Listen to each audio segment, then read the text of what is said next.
Welcome back to another Explainer. Today, we're taking a pretty wild swing through the financial canopy.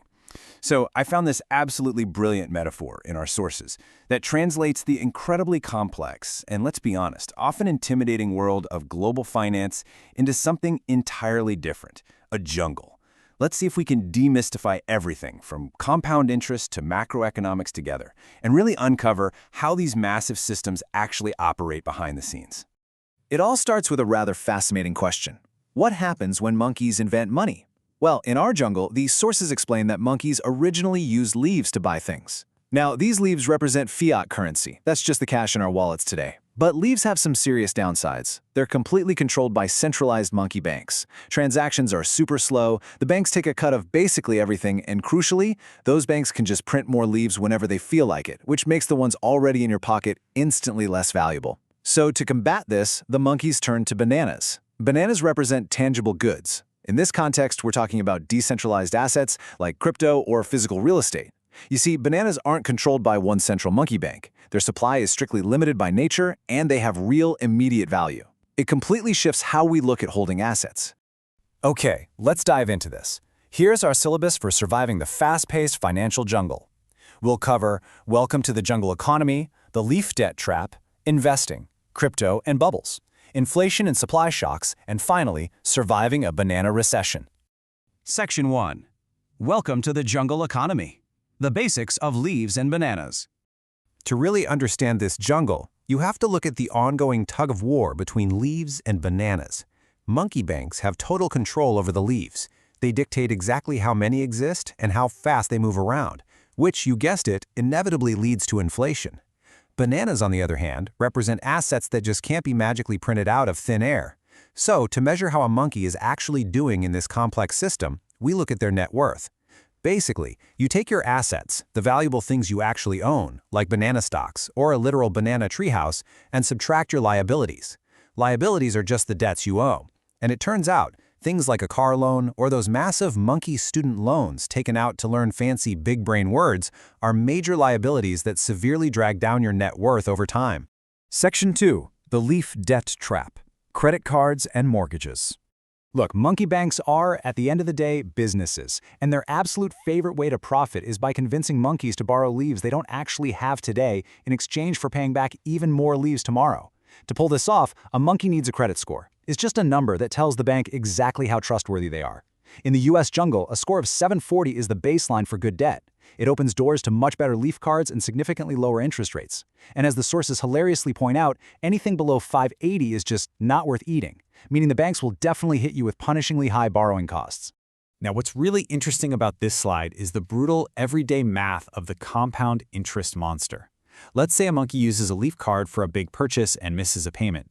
The bank charges an interest rate, which is a percentage of that debt. But here's the trap. They don't just charge interest on the original loan.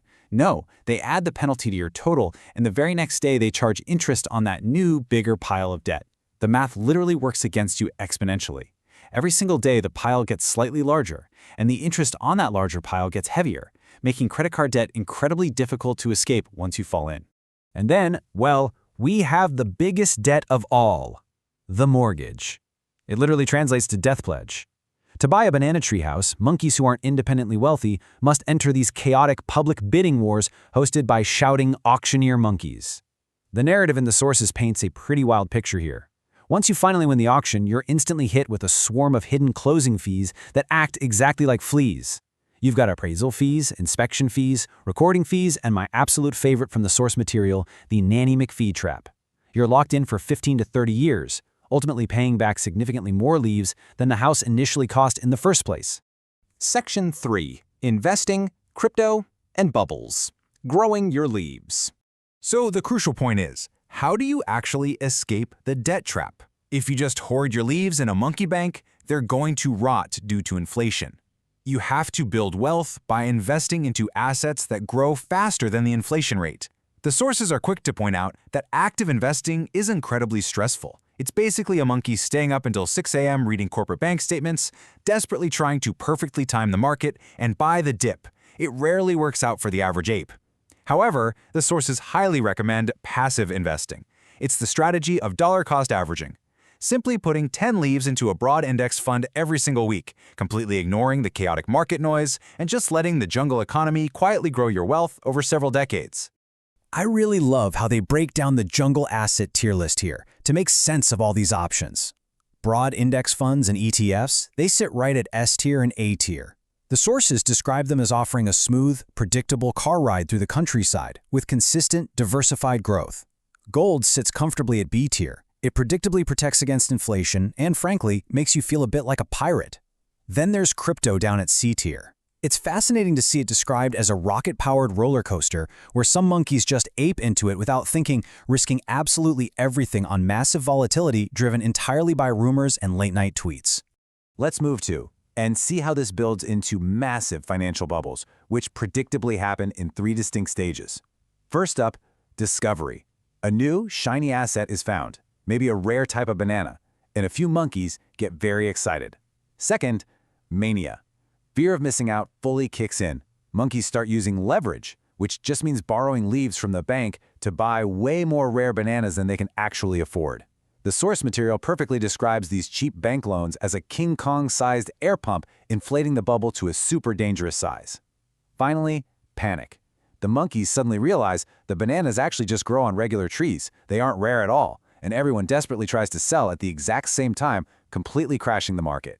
Right now, it seems the jungle is caught up in the AI bubble. As the sources point out, this is driven by tremendous hype around a smart monkey bot that supposedly can do, well, everything.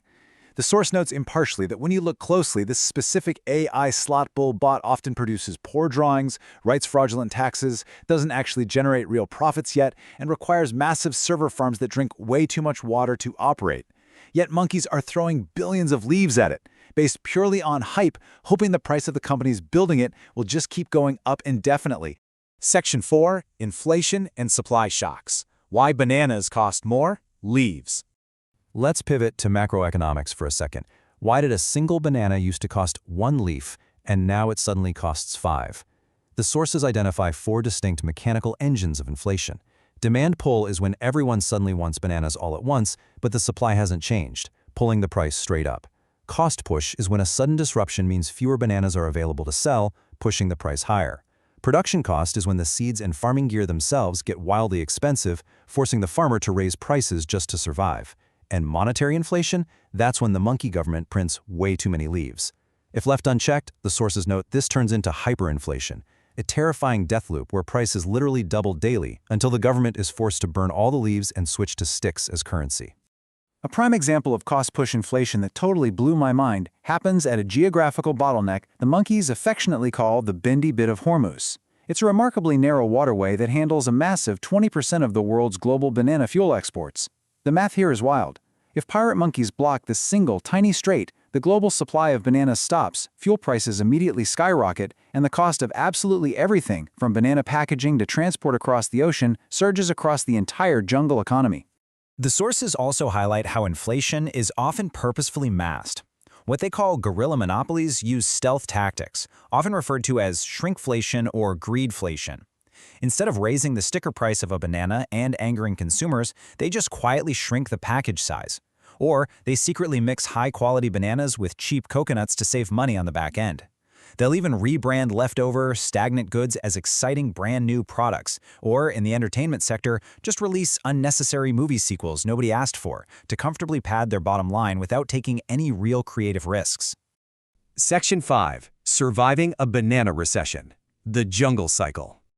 So when prices stay high and a wage price spiral takes hold, that's where workers demand more leaves just to survive, causing bosses to raise prices even higher to cover those wages. The economy eventually hits a brutal wall. Young apes are left feeling completely broke. A recession is officially defined by a drop in the jungle's gross domestic product, or GDP, for 2 consecutive quarters. Simply put, the leaves are just moving around slower. Monkey businesses make less profit, they fire workers, those workers spend less money, and a vicious cycle begins. And a depression? The sources playfully note that's just when the leaves are moving around way slower, and all the monkeys are profoundly sad. We can look at the historical narrative of the 1929 Great Depression to see exactly how fast leveraged markets can collapse. In 1919, post-war demand surged and inflation spiked 20%, while average wages stayed completely flat. To fix things by 1928, the government made credit incredibly cheap, and monkey debt rapidly ballooned to a staggering 120 billion leaves. Everyone was suddenly investing borrowed money. The party felt like it would literally never end. And then, reality caught up. On Black Tuesday in 1929, sheer panic set in. 16 million bananas were dumped and sold off in a single day, and the market dropped a devastating 40%. Highly leveraged monkeys lost absolutely everything. And this brilliantly illustrates how we can protect our own purchasing power today. You can't control the macro jungle, but the sources are extremely clear on how to protect your own treehouse. First, save an emergency fund of 3 to 6 months of leaves. Next, aggressively pay off those high-interest leaf cards to kill the compound interest monster we talked about earlier. Cut the banana subscriptions you simply don't use anymore. Diversify your long-term investments in boring passive index funds. And most importantly, ignore the loud, flashy hype of get-rich-quick schemes and bubbles. The jungle economy is entirely cyclical. Booms and busts are for sure guaranteed. So when the next financial bubble inevitably bursts, will you be caught using leverage to buy into the hype, or will you use these lessons to secure your bananas? Thank you so much for joining me on Honest Explainer. Keep learning, keep questioning, and we'll see you next time.